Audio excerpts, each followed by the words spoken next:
Pai do Senhor, meus irmãos, sejam bem-vindos ao nosso devocional. Hoje é dia 19 de agosto, segunda-feira. Que Deus abençoe e dê a todos nós uma boa semana. Queridos, estamos lendo aqui Eclesiastes capítulo 5, verso 1. Cuida dos teus passos e ser reverente quando adentrares o santuário, a casa de Deus. Aproximar-se para ouvir vale muito mais que os vários sacrifícios oferecidos pelos tolos, ainda que não percebem o mal que estão fazendo.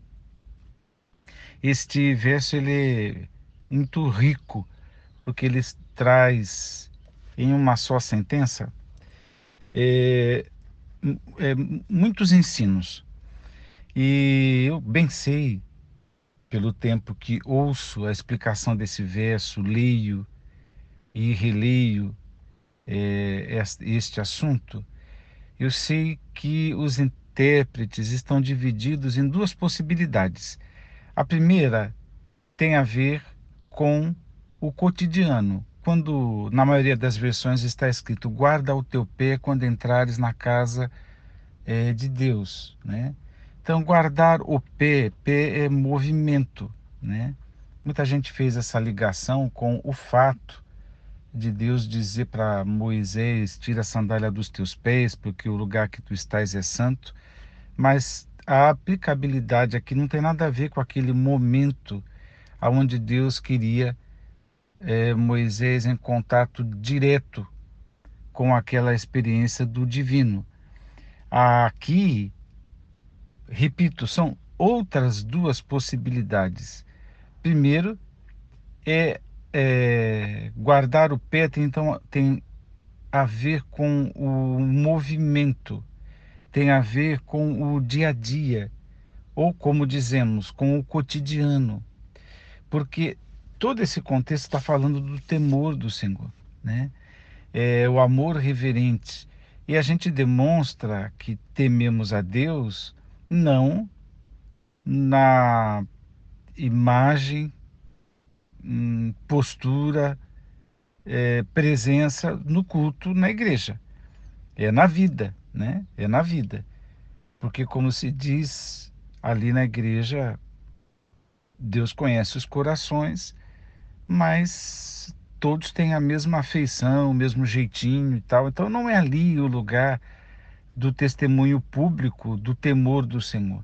Mas o temor do Senhor tem a ver em todas as decisões, entradas e saídas da vida, todo o caminhar, todo o movimento. Então, quando o eclesiástico aqui, o Salomão, está falando guarda o teu pé, está falando de temor do Senhor na vida, no cotidiano. Essa é uma possibilidade e eu me inclino muito. E o outro lado, que é o que a gente mais ouve, é a reverência que se presta a Deus, ou os cuidados que se tem quando está na casa do Senhor. Então, o Salomão tinha a experiência do templo, os judeus posteriores tiveram a experiência do templo e depois das sinagogas. Nós temos a experiência do encontro em um espaço, que é chamado de igreja, de templo, e aí tem outras discussões que não interessam agora. Mas, se bem que o conceito templo não existe para nós, é bem verdade. Mas, enfim, como eu disse, é outra discussão. Os espaços que estamos, que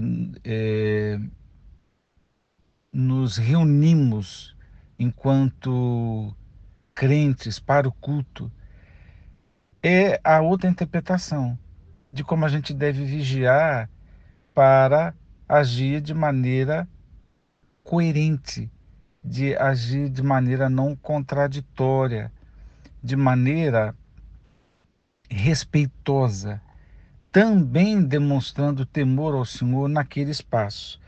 Então, quando a gente olha aqui o contexto, ele fala de votos, de sacrifícios, e aqui provavelmente falando dos sacrifícios de oblação, que eram aqueles que o adorador podia, o cultuante, né, poderia fazê-lo sem precisar não era sacrifício de holocausto, e tal, porque isso era trabalho de sacerdote. Mas as oblações, aquelas ofertas chamadas pacíficas, ofertas de comunhão, e enfim, essas poderiam ser praticadas. Então o eclesiástico está dizendo que mais valia a pena ser respeitoso, temer ao Senhor, né, do que oferecer sacrifícios. E é o que ele diz. Aproximar-se para ouvir, numa atitude outra, do que a precipitação de oferecer vários sacrifícios, né? Porque ele diz, mais que os sacrifícios oferecidos pelos tolos, né? Que não percebem o mal que estão fazendo, não sabem o que estão fazendo, não sabem que aquilo está apenas exteriorizando uma postura, mas que não é verdade no íntimo, demonstrando o que não é. Então a pessoa permanece no engano, ele é o não adorador, ele é o não cultuante, né? Ele está, mas não está, e toda essa problemática, né? E aqui a gente tem duas coisas importantes para pensar, né? Sinceramente as duas coisas são importantes. E eu gosto da tradução aqui da King James, porque ela, não sei se você reparou, mas ela falou das duas coisas, diferente da maioria das outras traduções que apenas diz: guarda o teu pé quando entrares na casa do Senhor. Aqui ele já traduziu para essas duas possibilidades, quando ele diz: cuida dos teus passos, ou seja, o cotidiano. Cuida da sua vida, o que você faz da sua vida, os lugares que você frequenta, os espaços que você ocupa, né? E ser reverente quando adentrares o santuário. Então ele está falando da experiência de estar mesmo num ambiente de culto, né? Vírgula, a casa de Deus. Aí você não tem mais dúvida que está falando desse encontro para a adoração, né? Então ele trouxe as duas coisas. Cuida dos teus passos e ser reverente quando entrares o santuário. Ah, para mim, faz todo sentido e eu não abro mão destas duas coisas, porque temer a Deus na vida,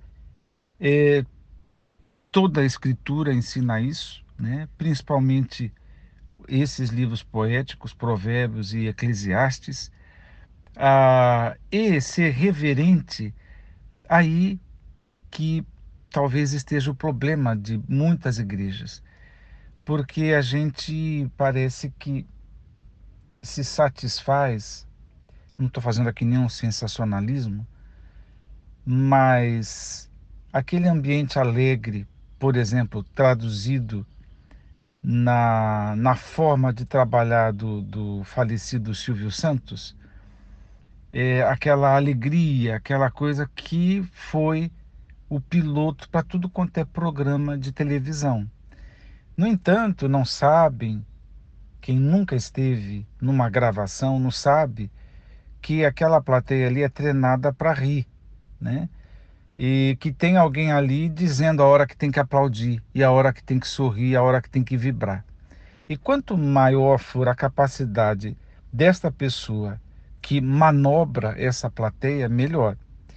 E aí a gente fica fazendo comparações que às vezes não tem nada a ver, né? Por exemplo, lá no auditório o pessoal vibra, o pessoal grita. No campo de futebol o pessoal se esgoela, grita para falar do gol, torce, se envolve, é intenso e não sei o que lá. E nós na casa de Deus, a gente fica aí tão quietinho, tão, como é que se diz, mais controlado, tal. Por que não ser como auditório, ser como jogador de futebol, ter a alegria, tal? E essas são ideias. Só que às vezes eu percebo que ficou descontraído demais. E fica aqui uma provocação, uma denúncia, que um ambiente descontraído não é o mesmo que um ambiente avivado, que uma coisa não tem nada a ver com a outra. A igreja pode ser, aqueles crentes reunidos pode ser gente com liberdade para bater palma, para gritar, para assobiar, para rodopiar, para fazer tudo que acaba com ar, né, na igreja. No entanto, isso não significa que é um povo avivado. Isso é apenas um modo de ser. E aí o que eu provoco, o que eu questiono, é se essa maneira tão descontraída não está batendo de frente com esse verso. Porque eu fico olhando, por exemplo, as explicações no ambiente do catolicismo e a quem eu respeito, e eles, tudo que eles fazem e as palavras que eles usam e a maneira como se conduz a missa e tudo mais, é porque eles consideram que estão diante da majestade. Então não pode ser falado qualquer palavra.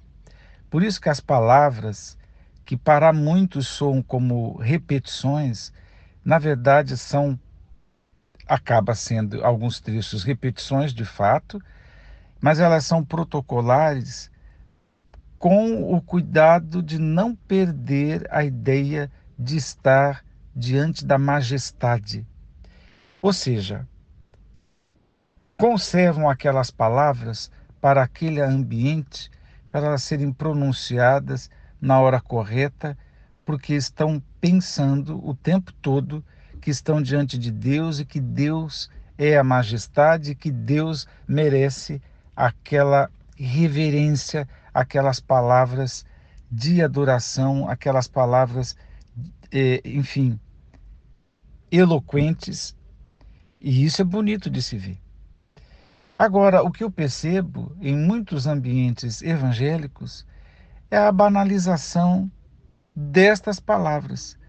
Porque se a gente vai falar de qualquer coisa e cita nomes de Deus, e cita e faz e fala de, por exemplo, a expressão em nome de Jesus para qualquer coisa, né? Ah, em nome de Jesus, pega o copo de água para mim. Ah, em nome de Jesus, vem aqui para o púlpito. Em nome de Jesus, isso é banalização. Isso é irreverente. E toda o movimento, Osmar, mas você é quadrado, você é velho, você devia estar no cemitério, porque o seu tempo já passou.